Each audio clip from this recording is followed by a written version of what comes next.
Welcome. Good morning. This is CareerForce and More for Employers, Session 5. In this session today, we talk about the intersection of job quality and retention. We know that our state and many parts of the country are in a labor shortage just due to demographics, age, generations, all sorts of different things. We can refer you to labor market information team for more information about that, but that's causing us to look a little bit more on how can we change some of our practices in our workplaces, and how can CareerForce support you on that so that we retain the employees that you have. So today I have Shayla Drake, who's workforce strategy consultant for the Northeast region of the state. She works for Department of Employment and Economic Development, and she and I work pretty closely on a lot of the job quality and retention issues all across the state, and especially focusing in the healthcare field, but not specializing only in healthcare, but broadening her experience out to all industries. So welcome, Shayla. Hi. So yeah, I'm excited to talk about it today. We've been working on a lot of these things for a really long time. And so now at the Department of Labor's um, uh, job quality initiative, it's really excited to see all of that come together. And we'll talk a little bit more about that as Liz goes forward. So this is kind of a little bit about what we do, kind of helping employers kind of moving from where they are to where they want to be through their strategies. Yeah, so in January, almost about a year ago, the U.S. Department of Labor, in conjunction with Department of Commerce, released a webpage and a fact sheet on good jobs principles. They're focused on providing this information to workers, to employers, and to government agencies such as CareerForce and Indeed, to improve job quality and create good access to jobs for everyone.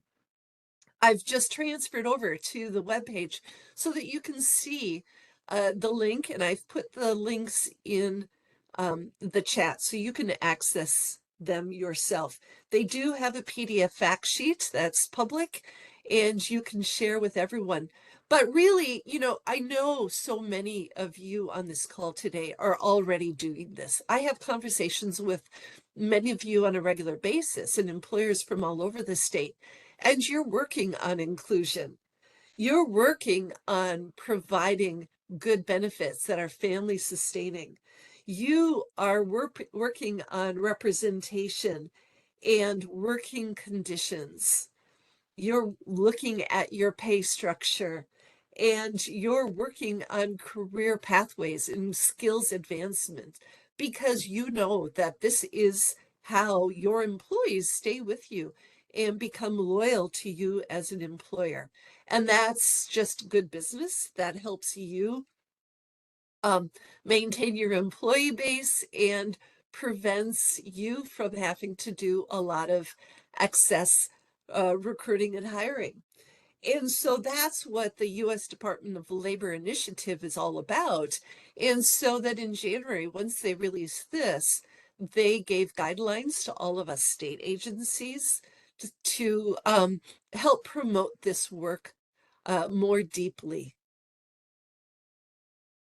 So from there, Shayla, I'll get back over to you. Sorry if I'm jumping ahead here, but I just wanted to point out that to all of the listeners here that we took those job quality principles and recently put them into a webpage, careerforcemn.com/job quality, all one word.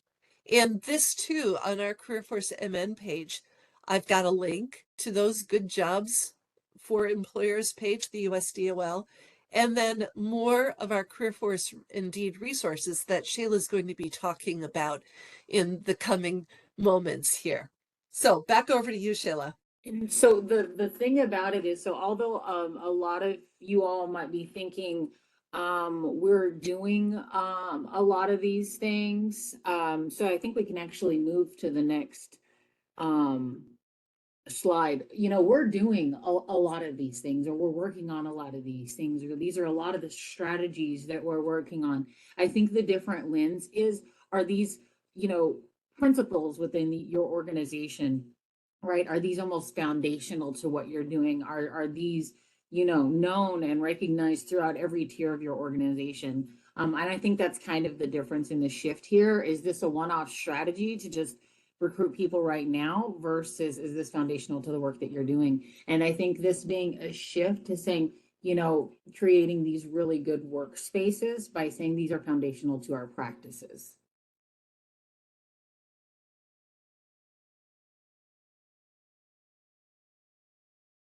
We've put together this slide, and by no means do we maintain that every single employer has to do every single one of these options. These are really only options because every industry, every size of business, from small, medium to large, is going to need and approach business in a different way. So some employers can provide more flexibility in their scheduling. Some employers aren't able to, perhaps a bus driver, you've got scheduled things. So flexibility is a little bit different in that. And I think the one topic that always jumps to the top, especially when I'm talking to businesses who've landed on the Star Tribune Best Places to Work, or who are known for its good workplace, is that they work on inclusion and respect for the individual. And so I've seen this. The first thing, employ organizational management practices that are embedded in diversity, equity, inclusion. I think that really jumps to the top from a lot of businesses, no matter what size they are, who are doing well. Oops. Anything else, Shayla? And I think training and upskilling opportunities is another one. When individuals are invested in, the investment is returned. So I think that is something that we're seeing a lot too. It's not always about sign-on bonuses anymore. Yeah. So on the job quality page, I've posted all of these links. I know many of you have participated and viewed labor market, Deed's labor market presentations and materials. They have an extensive uh, library of data tools that you can use to measure your work, your wages, um, the impact on training programs for getting into the industry, the cost of living, and there's so many more too. I'm going to be working more with labor market. What else can we do? How else can we measure job quality and retention in Minnesota? So more to come on that. Far be it for me to promise anything, but that's the way, the direction that we need to go to have good measurement practices. And then there are national resources, the Aspen Institute, Jobs for the Future. They have equality jobs frameworks, and Colorado, state of Colorado, has been doing this work for a number of years. So if you want some benchmarks against national initiatives, you certainly can look at some of those. But why don't we jump over to some of these things? Shayla, what's the impact of employee development plans that you've seen in um, in retention and job quality? Well, it's that interest, it's that mutual interest, right? In the employee development plans, though, if the employee creates their own development plan, don't create the employee development plans, right? I think when we talk about these, when we talk about these ideas, there has to be some mutual effort and investment in one another, right? When we're talking about these things. I think the whole profits over people thing is kind of what some of it goes to. I think it's going into investing in the individuals with time and energy.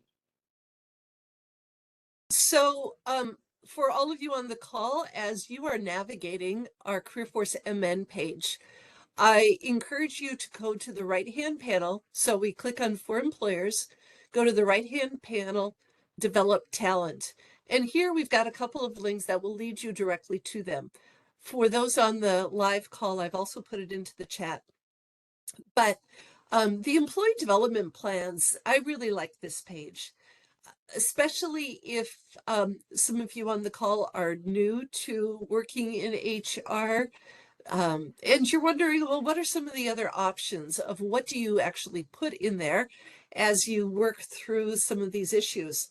There's a checklist, you know, what skills and talents will help your organization grow? And as we've seen too, a lot of, the very best of the retention programs are coming from the C-suite down. The C-suite is saying, we value everyone and we value the skills that you are giving to the direction that we're going. And so it's a recognition that your employees are valuable and this is the direction that we're going. So listen to the C-suite. So, things to consider. Do you see an expansion or new equipment that requires new skills or talents? What knowledge transfer needs to take place? What details need to be figured out about the talent development before you actually start?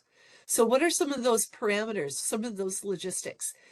And, I know many of you on the call, you have large enough organizations where you've already been through this process. But a lot of the smaller to medium-sized businesses that are growing, perhaps you haven't thought through many of these things. What are some of the plan A's, the plan B's, plan C's? Even this question, you're like, how could this happen? But what would you do if an employee refuses to take part in the talent development? Are there options? Maybe they're unable to attend an in-person training. Maybe they are unable to drive anywhere. Do you have options for even online or, whatever the situation is? What skills or talents does the employee want to use or develop? And I think that's the really important part. The employee knows themselves best of all. And so what's that intersection between their strengths that they want to keep on working on and your goals for the company?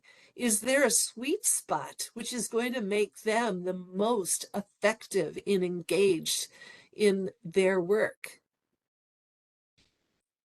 And with these tools, kind of the point that I was trying to make is don't look at these as check boxes and saying, let's create a form and a questionnaire and give this to an employee and have them fill it out and we'll collect it. This is something that it's really supposed to be development, but an investment in individuals, right? So if, it is that mutual investment and putting in that time because you will get that back in return.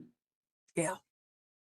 Now, I've just navigated over to the other link on the right-hand side, new hire experience. And we've been hearing this for quite a while now, that onboarding and the new hire experience is so critical, especially in the age of remote work or telework, depending on where you're at. I mean, retail, you're in the store all the time. But even so, what are the things that people really need to know in the first day, the first week, the first month of working there, the first 6 months? And what's the combination of building relationships while understanding all of the technical details for the job? Is your employee feeling like they're on the right path to being an included part of your team. So on this new hire experience, we've got, again, some checklists, you know, beforehand, before the person even comes for their first day. What are some of the things to get ready for them? Paint the big picture on that day of, and then keep on providing clarity and direction. Shayla, what else do you have to add to the onboarding experience?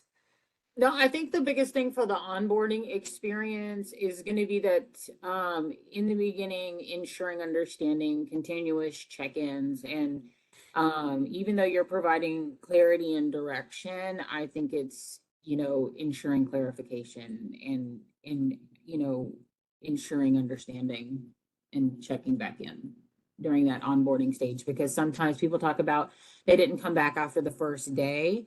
They might have been so overwhelmed in that first day. Was anyone even asking? Or were they just overwhelming with so much information? They were out. Yeah. Then as we get to the bottom of the new hire experience, there's a link that you can follow. It says foster a healthy workplace culture. And as I said earlier, what I'm hearing is that psychological safety, inclusion, and respect is really bubbling to the top for all of the companies that I talk to who are doing well. They say that they really value and understand the tough work that the people on the front line are doing, and they work to support, respect, and include them. So in this page here, workplace culture, again, we go through some of the steps to get started. Assessing the culture, creating a culture plan, cultivate better communication, and ensure workplace inclusion, and then help employees learn and grow and align rewards and recognition. I've regularly been talking to employers that have said that they are working with diversity inclusion consultant to help their upper management understand what's really necessary. And then they get to a certain point and then they form even working teams in the middle management to keep on um, keeping the momentum going. Yeah, and you could have two different cultures within your organization too, based on levels, right? You could have frontline workers and managerial workers have different cultures as well. And so I think being aware of that too, because you might have a concept of what the organizational culture is, and by asking the employees, you find out there's a completely different workplace culture. So I think asking versus assuming when it comes to your workplace culture is really really huge. And does your culture align with your mission, vision, and values? Is another one. And is it modeled throughout your organization, top to bottom? Yeah, very good. Um, if we click on the third one, plan for diversity, we do have a diversity, equity, and inclusion guide for employers. Click on it and it leads to a PDF, 12 pages long. That's pretty dense, but you can download it and refer to it. Let us know if you see anything in there that you want to talk more with anyone on our team. And then we also have the implement inclusivity and manage an equitable workplace. Let's go to that one too. And that is one of the links that I put on it. Figuring out what the data, how can you measure whether you have an equitable workplace? What kind of data do you look at? Um, and this is a hard one for many people. Is it the retention? Is it the year, how many people have stayed at least a year? Is it a net promoter score for, all kinds of data points? Um, Shayla, what kind of tools have you seen that Well, really help? You know, the biggest thing I tell organizations is you're only as diverse as the community that you serve, right? And start there. I mean, that's the biggest thing. And so, and then also too, what is diversity? Some people have a very narrow understanding of what that is, but as soon as you broaden it out, to really have that understanding, um, then it becomes a lot broader when you start talking about people with disabilities and vets and you know, people of color, you know, uh, below, you know, income and all of those things, we really start to really broaden those possibilities for tracking and improvement. And so that's where I start to have those conversations. And there's all kinds of stuff in the data tools. And so it's, you know, look at what your area is where you're operating, and then your only diverse is your population that you're serving. And so that I think is a really good benchmark to start with. Right. I'm going to flip over to the data tools, the data center for the labor market information team. If you go to mn.gov/deed/data and then scroll down to data for businesses or even workforce data, um, you'll find a lot of things that can help you consider what you should be looking at when you decide to have some measurements if you haven't already. So, you know, generations in the workplace, this is a big issue and a big opportunity because now we're realizing that there are almost like 4 or 5 generations between the 18-year-olds, and then there are still 80-year-olds or 85-year-olds who are part of the workforce. So but that perspective alone makes many of our workplaces so diverse.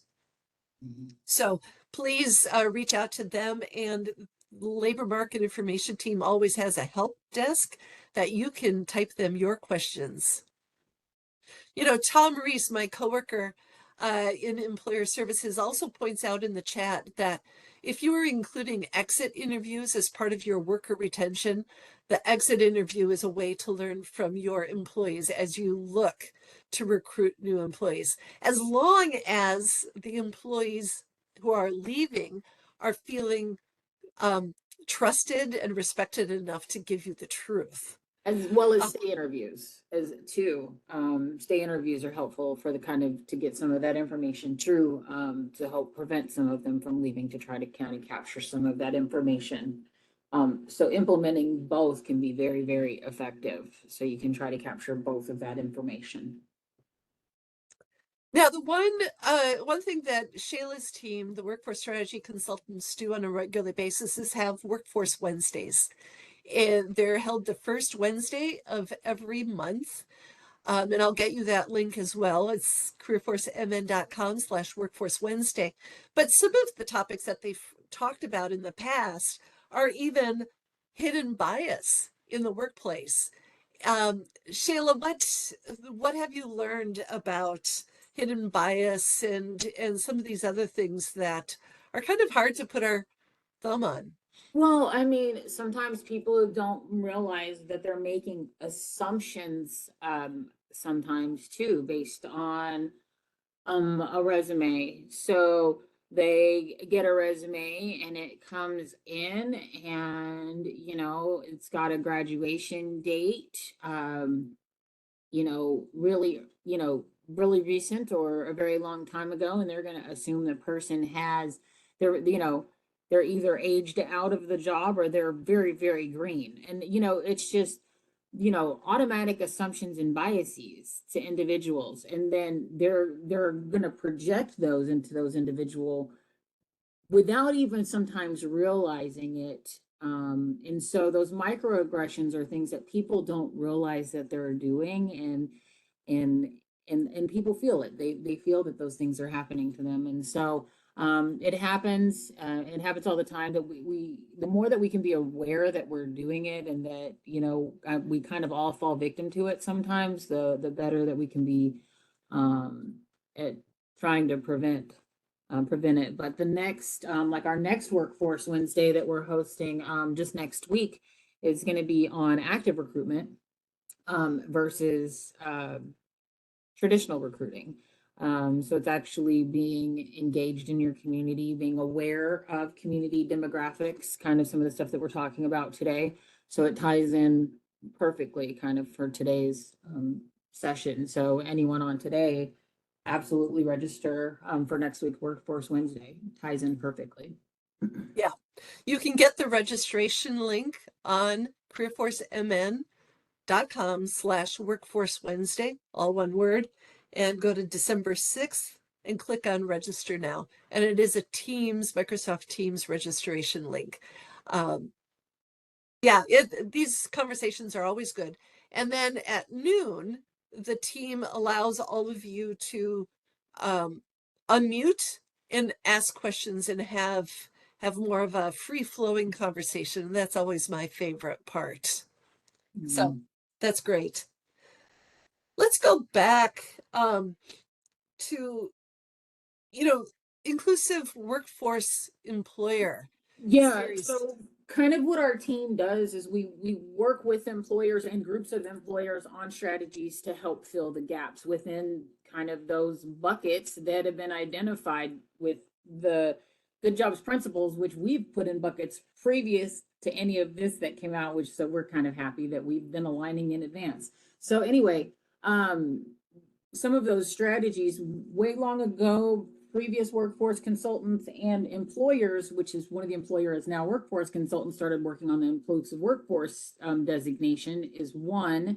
And another one is DIMI, which is Diversity in Manufacturing Initiative. And so both are initiatives for increasing diversity in the workplace. Both have varying completely different approaches. DIMI is an action work group.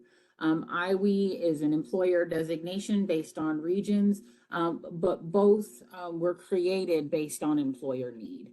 So yeah, it's awesome. The work that kind of our team does is works directly with, and then now the IWE is a designation throughout. But it wasn't started by us, but we have helped throughout the way.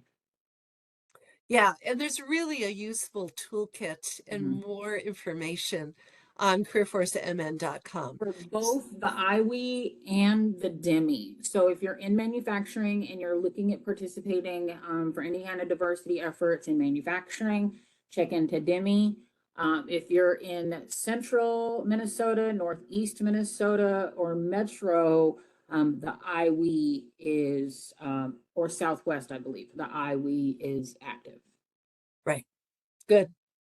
And then there's the link we've already talked about, Workforce Wednesday. And get in touch with any of the workforce strategy consultants in the region. Southeast region is vacant right now, but the other consultants are helping support that area. And I've put also that link, careerforcemn.com/workforce-strategy-consultants. The last thing that I want to do too is put in a plug for another 2 webinars that I will be hosting in December and in January, all around the state's rapid response team. Rapid response team is a business-focused team that helps businesses when they are approaching a layoff. It's kind of like one of those, planning a funeral. We don't want to talk about this, but they have a lot of layoff aversion strategies, shared work strategies that they're going to present, that if you're running into that downturn, maybe there's something else that you can do before laying people off. And then in the unfortunate incident that you might have to lay off, it's good really to know in advance what the rapid response team does to support you. And let me point out that this is a national Department of Labor initiative. So every single state has a rapid response team, and there are laws, federal laws, about using them when your company is laying off. So I invite all of you to register for those 2 events, December 14th and December 11th. please email me or careerforcemn.com, the information assistance line, if you have any questions about it. We'd love to have you. So thank you, Shayla. I love talking with you about retention and job quality. You've got such practical ideas. And to everyone on the call, please reach out to either Shayla or myself or Tom Reese anytime that you have questions about resources or approaches that can help your business. Thanks. Take care. See you next week.